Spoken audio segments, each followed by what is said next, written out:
So, hello and welcome to another LinkedIn Live. And now the tram is also arriving. So let's just give it a couple of seconds. So, today I'm going to try to explain how to drive a car by explaining how a gearbox works. Because that's a little bit of the problem when you're trying to discuss or explain, what the importance of metadata is in the metaverse.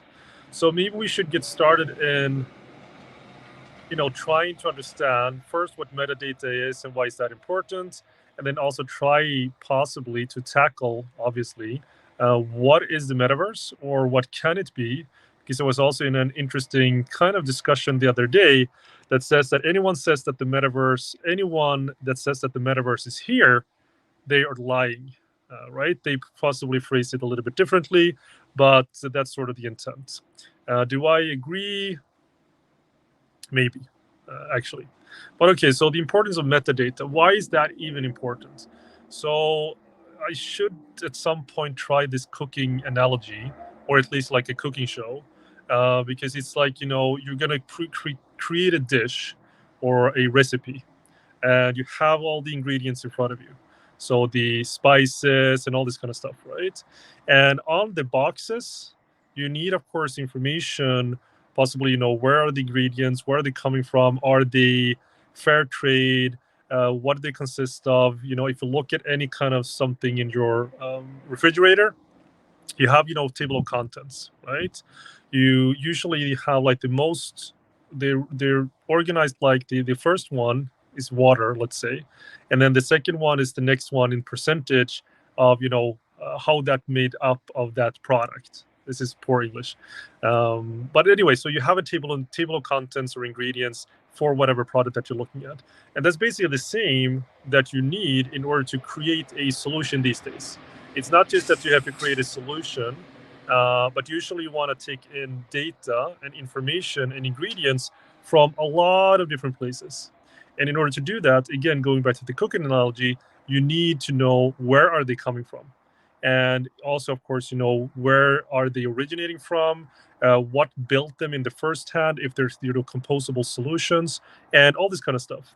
So if you go back to, again, the cooking analogy, and you have all these ingredients in front of you, and let's just say like the spices. So the spices, and then you try to open them, but you can't open them.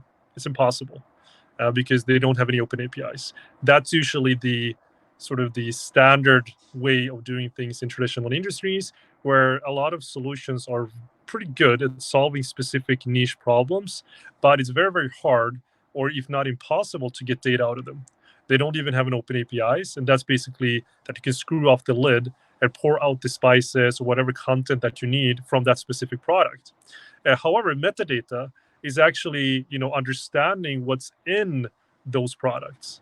And again, if you want to create a dish, you need to understand that these ingredients can actually work together, and that you're, maybe you want to use something that everything is from fair trade, but then again, if you look at the bottle or the spices and they don't have any, what do you call, any description on them, it's going to be really, really hard to understand, if not impossible to understand, where they're coming from. So you're unable to use it, right? So that's sort of maybe a bad way of explaining metadata, or a good way, I'm not really sure. But if you want to create a tasted dish and someone asks you, okay, how did you actually make this? What is, what's existing in this dish or this solution? You want to be able to answer that, but without metadata and without information about where are the things are coming from, it's impossible to do so. And again, like, why is that important? Well, let's look at the project that I'm involved in right now. Well, I've been involved in a couple of projects, but let's look at, again, with the schools and building automation, but it could be basically anything. So I need to understand if I will, let's say, decommission the building or tear the building apart. It would be really valuable for me to understand the metadata of the components of the actual building. And this, again, why this and how this relates to the metaverse, I'm going to come to that. But if we know that all the components of this building, let's say, where the windows are from, the roof,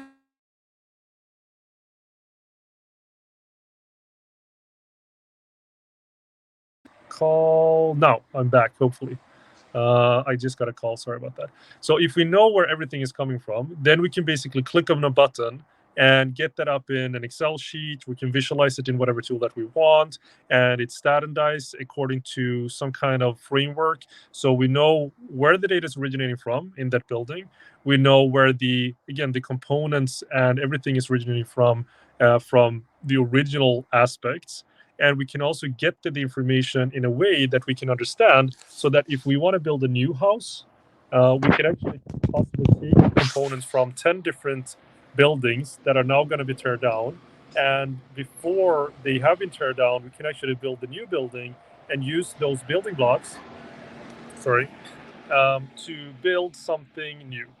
And if we wouldn't have the metadata, if we wouldn't have information about the composite material of these buildings, that would of course be really, really time consuming, if not impossible to do after the fact.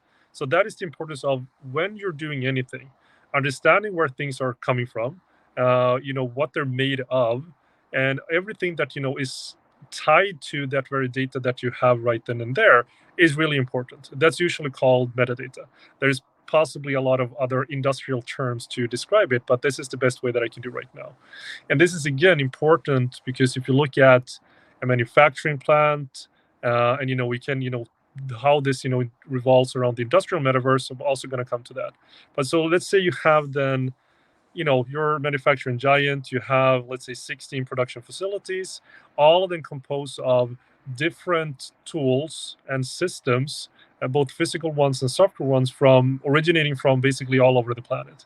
And if you just look at the production line, you usually have different cells, different stations. They themselves have different components and different, what do you call it, equipment, from different vendors.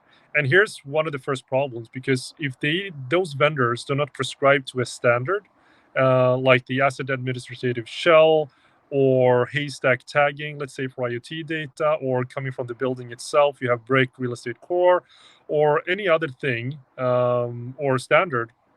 It's really, really problematic, so to say, to not just, from an IoT perspective, you can possibly get the data out from the actual systems. Sometimes you have to pay for it, but that's not really the problem. The problem arrives when you want to bring data out of these systems and you want to make something out of it, and they're not, you don't have the metadata tagging correct, and you don't necessarily know where they're coming from. So that creates, this big data problem where you have usually a big data lake or a data lake that quickly turns into a data swamp. And then you have the problems with different databases. You have graph DBs, relational DBs, time series databases, and everything in between. And it just becomes very, very hard to get data out from everywhere, understand where it's not only it's coming from, but where it's going towards. And even if you're using an event streaming paradigm, it becomes problematic. So, what does this have to do with the metaverse? Well, actually, it goes back to my idea of that, we should leverage the metaverse to not just escape reality, but actually to improve reality. So, just escaping reality, if you say, a metaverse, and we take a classic description that is not necessarily a metaverse, but people might think that it is or claim that it is. So, you have these game environments.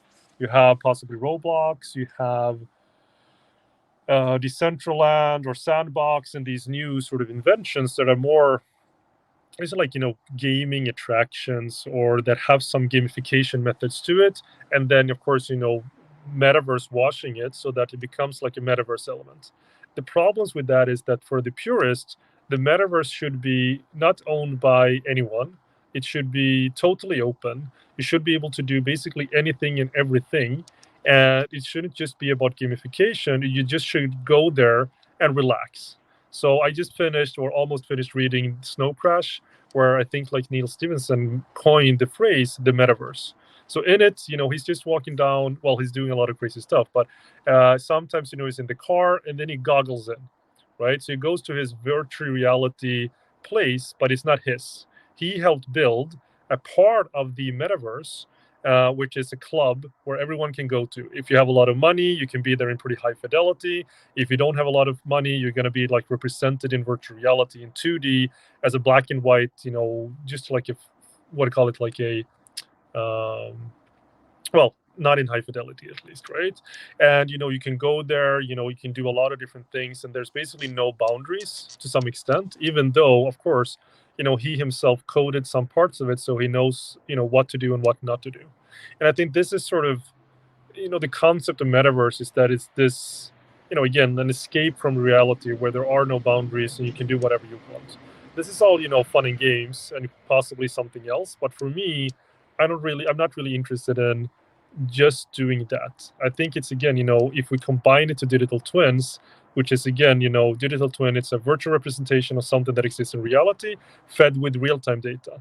And for me, that is just the possibilities to do a metaverse kind of aspect on top of something that exists in reality. And that is the most important stuff, that I think, if we can leverage the concept of the metaverse, which for me is being able to collaborate virtually with anyone on the planet, have no boundaries, definitely, being able to also use AI, machine learning, and advanced simulations tools to basically dream up stuff at the speed of thought, right? And in the combination, which wasn't really apparent in the Neil Stevenson book about the metaverse in Snow Crash, was actually that of augmented reality. I don't think they talk about it too much, even though they should. And the company that I work for, we talk, well, we not only talk about it, we do a lot with augmented reality as well, with multiple patents. So one of the favorite scenes that is actually possible today, which we're working on, is to if they do it, I think, like in virtual reality. So this guy goes in, the protagonist hero, the protagonist, he goes in, he goggles in, like puts on his VR glasses, he goes into the metaverse, and then maybe this is also an example of the importance of metadata. He has somehow goes into a library, a virtual library, that has absorbed a lot of the content from real world books, spanning probably from the Egypt, from Sweden, possibly from all the way back to Mesopotamia or whatever. So this is also a cool aspect, that you can have a library of libraries, whereas or a museum of museums in the so-called metaverse, if you tie it to reality, that you can just possibly just enter one museum and then enter all of them at once, and maybe just create a fluid museum where you can let's, like in Mid-Journey right now, let's combine some historical artifacts from the Byzantine age and the Egyptian gods to the Sumerian whatever something, and then we can create something entirely new based on having it tied to reality.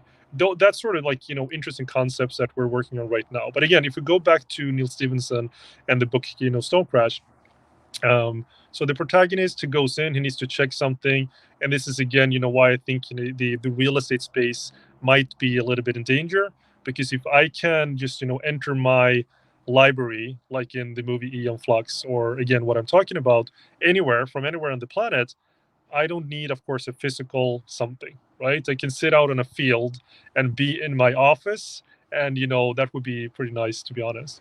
But again, so I digress quite a lot. If we go back to the importance of metadata and why that is important also for the metaverse, in my opinion, is that this guy goes into a library, and of course, in the real world as well as possibly anywhere else, you want to understand, where's the data coming from. How rich is it? What is the veracity, possible velocity, and how do we secure and understand the quality of the data? How can we make sure that this is actually correct? How do we verify this? And if you don't have the metadata, where it's originating from, or all these kind of things, it's going to be really, really hard, or very almost impossible to understand this. So this guy goes in and he needs to browse through books, and he also has a virtual guide, the librarian, that helps him. So we basically ask him questions. So he's basically asking, hey Siri, or okay Google, but in the shape of a person. So this is, again, something that is going to be here, if it's not already here for a lot of people, it's going to be here very soon. So instead of having, talking to Hey Siri, it's going to be a Siri in augmented reality that you can talk to and converse about. It is going to help you do your homework or whatever that might be, and solve all your problems. So this guy talks to him and he asks him, where is this coming from? They talk a lot about, religion, the originating from Adam and Eve. Where is that coming from? A lot of languages. It's a little bit cryptic, but the important stuff here is, the reason why he should be able to, what call it, qualify and just take all the information for granted would be that in the back end, a lot of the data that is getting absorbed by his part of the metaverse is sort of qualified by someone, so that when he's asking all these questions, so how does this relate to this? Where is this coming from? Where did this originate?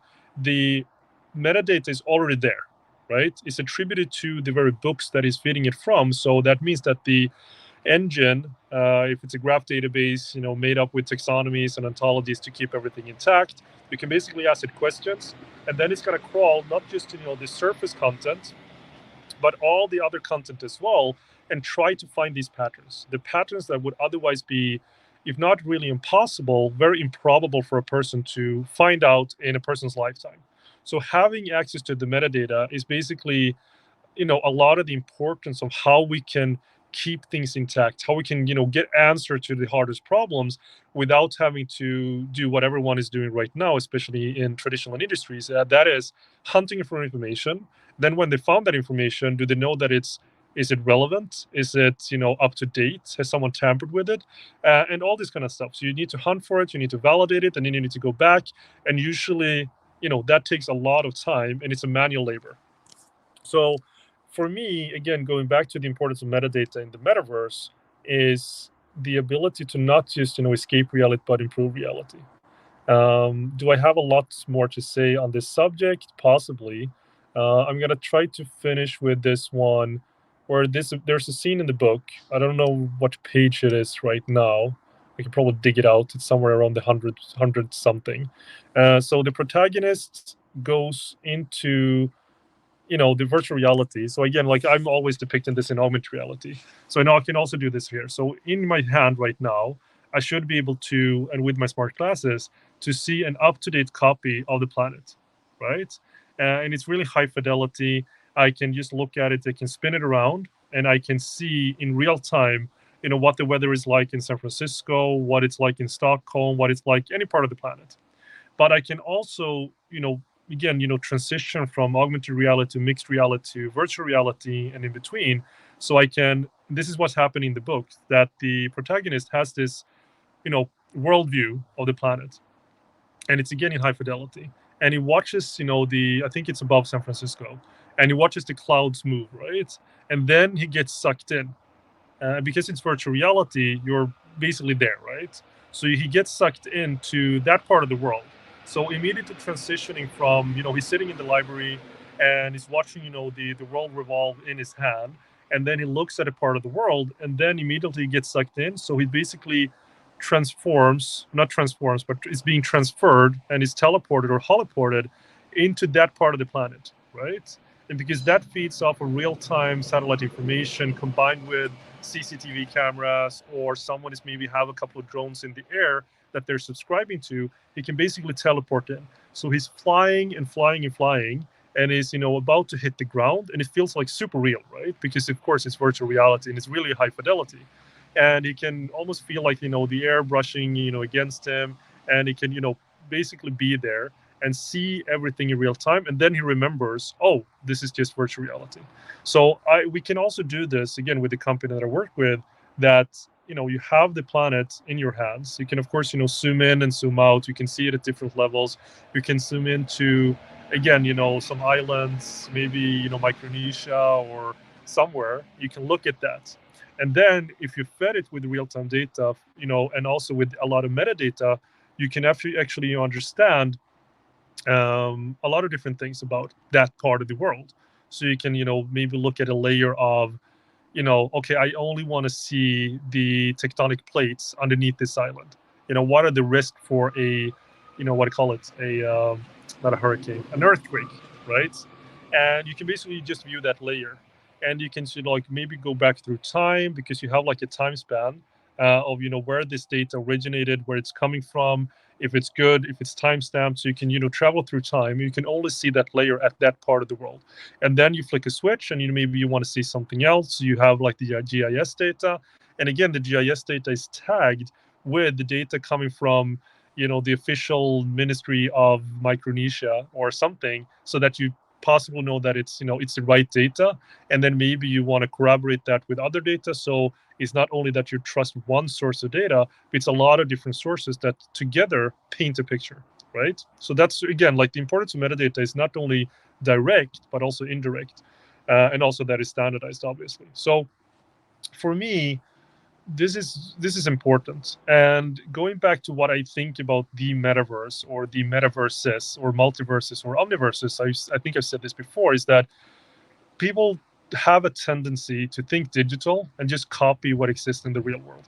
That is fine, until it isn't, which is basically when you're actually copying something in the real world, because most of the stuff that we have today, it's not decentralized. It's not, interoperable. It's not composable. It's not scalable.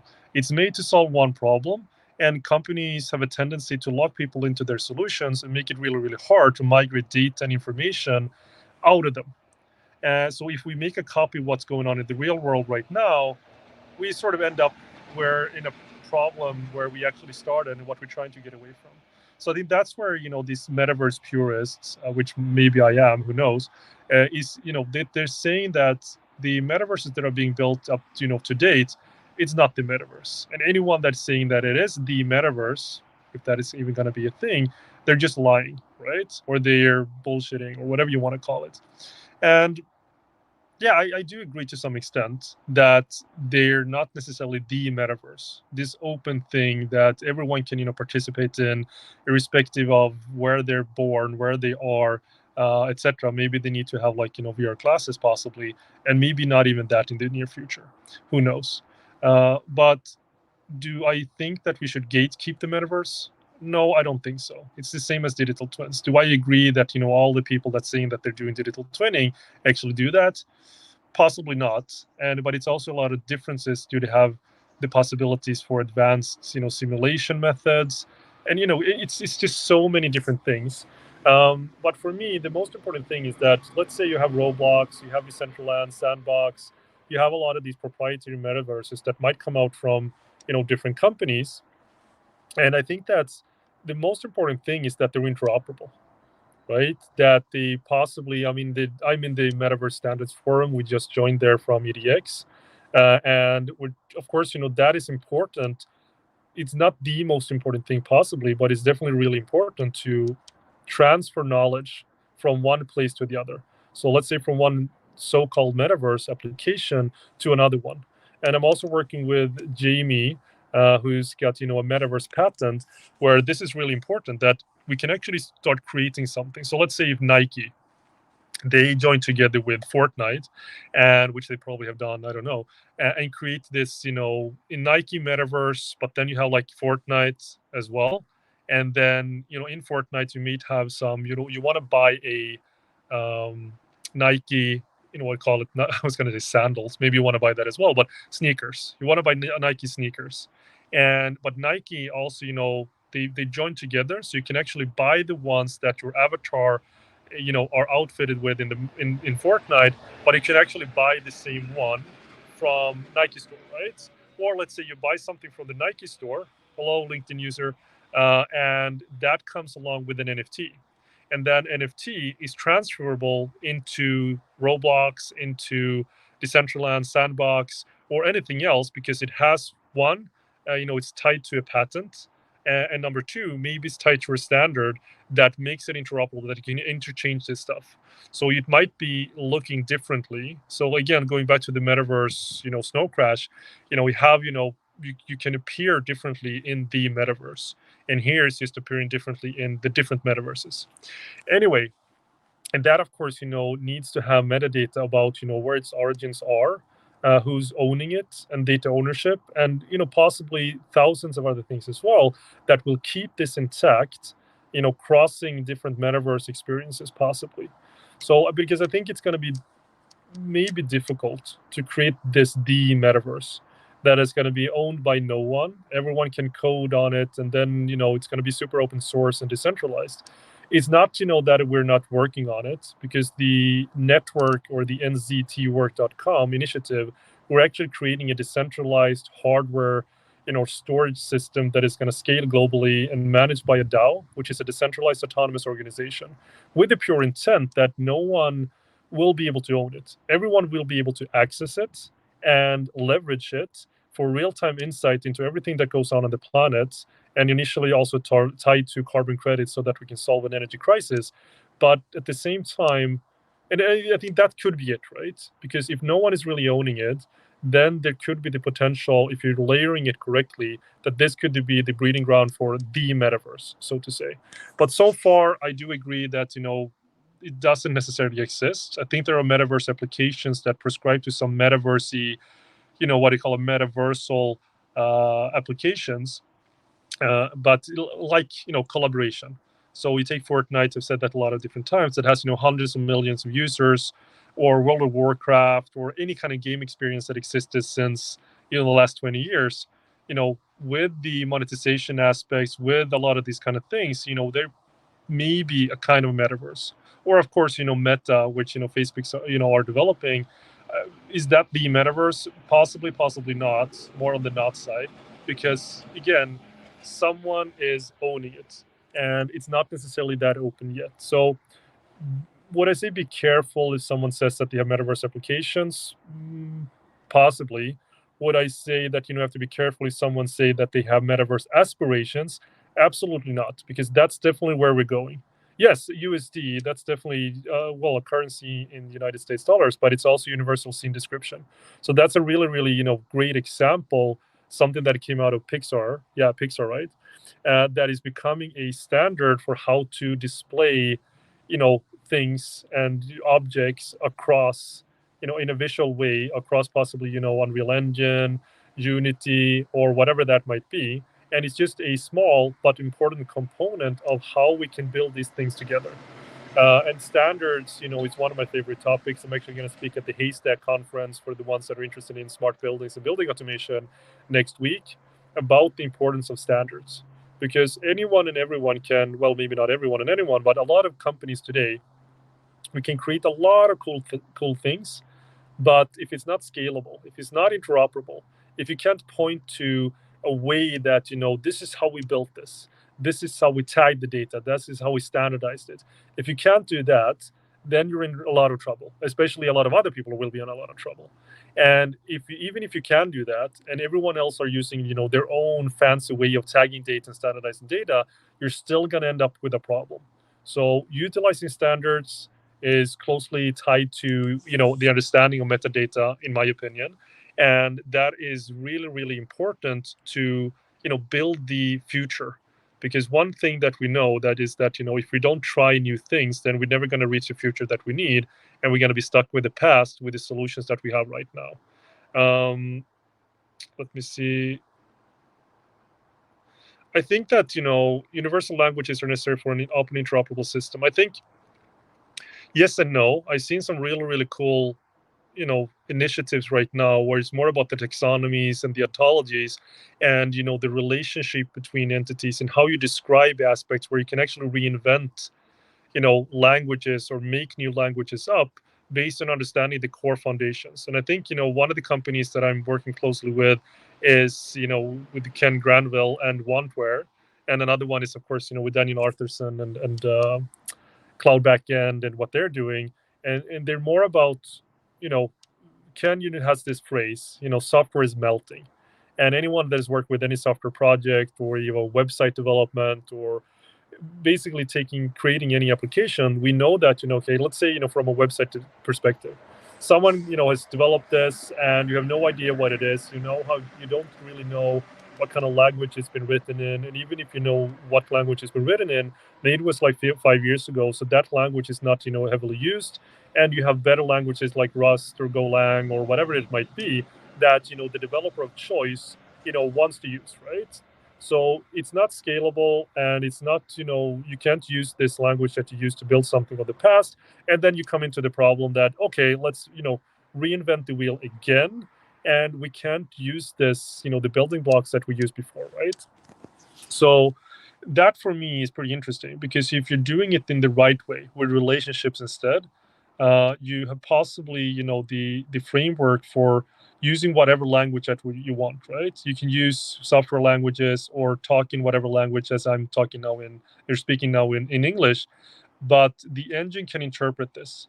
And it's not, one-to-one language. It's becoming like more of a semantic understanding and a syntactic understanding of what's being said that then can be built upon, so that basically we can have real-time translation services between 10 different people, because it understands the nuances and it brings it back to the original format that they want.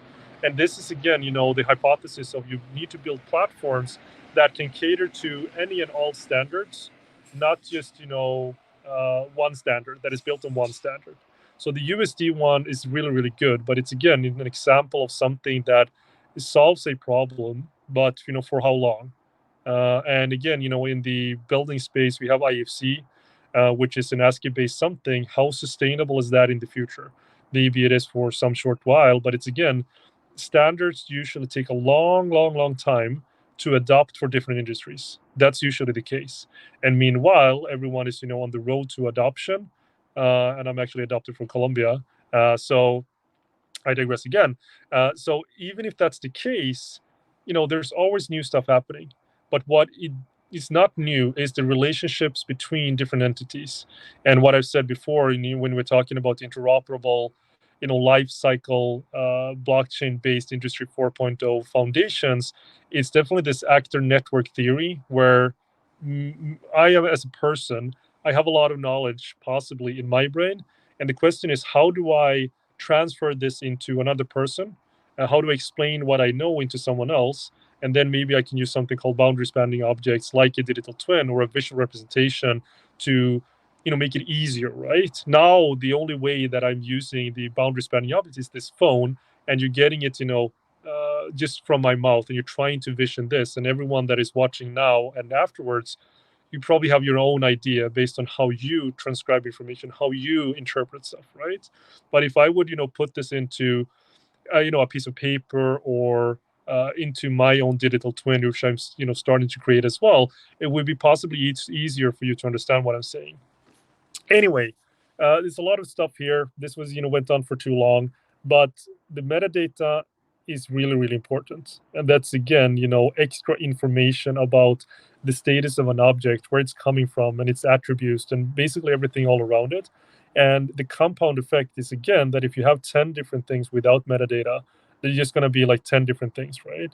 But if all these 10 things have 10, metadata tagged to it, then when you combine this information, you can have a rich, it's going to be 3 degrees of bacon. You're going to understand much, much more of the relationships between them, and you can make better decisions. And if not, you can basically not trust the decisions that you're making. I don't know if this makes a lot of sense. I don't know if it made a lot of sense to me. Maybe it does. I hope it does. And if you have any questions whatsoever about this topic and any other topic, you can just let me know. And thank you, LinkedIn user, for I can't actually see who it is, unfortunately, for putting a comment here in the comment section. And again, I definitely agree that standards are important, but you know it's not that important to prescribe to one standard as it is to use systems and solutions that are flexible and scalable enough to adapt to any standard. So that's the final words of today. And thank you so much for listening in. And for anyone that says that they have metaverse applications, maybe be a little bit cautious, or at least understand what kind of benefits or kind of functions and features that they have, and see if it resonates with where you are today, and especially more where you want to be tomorrow.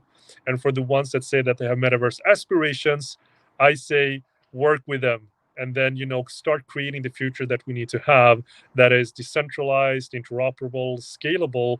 And let's create value much, much faster than we've done before, not necessarily staring at money, but creating value. Because if we have these solutions for everything, I'm pretty sure that someone is going to pay for it.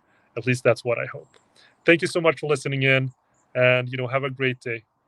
Cheers. Bye bye bye.